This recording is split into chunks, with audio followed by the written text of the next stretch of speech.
jangoɓe tedduɓe hande windanne meɗen ndeɗo adanere jangeten ko abbiti e limtu alkuli pular.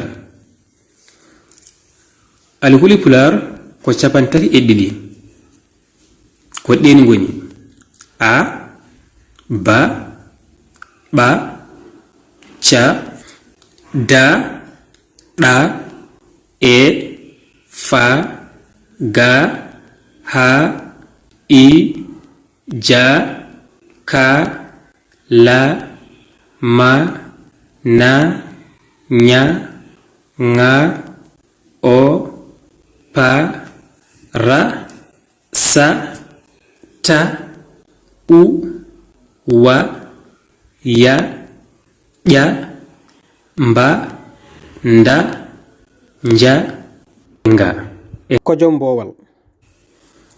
E nder ɗeɗo alkuli pular 32 kala hen alkulal eɗe mbawi rokkude hen yeruji taw ko kelme ma inde puɗɗiriɗe ngal ɗon alkulal.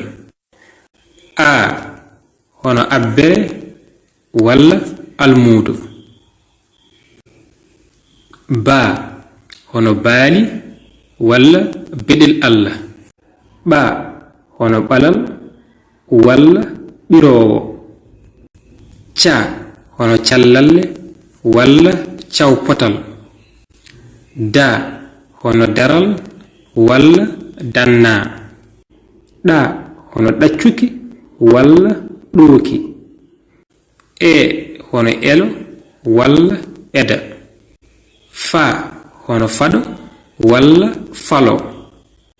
ga hono garawol walla gayi. ha hono hayre walla hoddu. i hono ilam walla ittaka wattaka. ja hono jullare walla jeygol. ka hono kange walla kundal. la hono lamɗam walla laana. ma hono mottowo walla mulu. na hono nagge walla noodi. nya hono nyaaki walla ñiire. nga hono ngarwinowo walla ngaro. o hono ordinateur walla ogirde.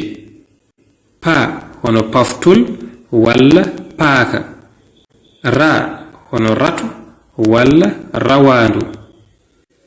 sa hono sabunde walla sarire. ta hono talkuru walla tafowo. u hono ullundu walla unugal. wa hono weendu walla woyndu. ya hono yarirde walla yiitare.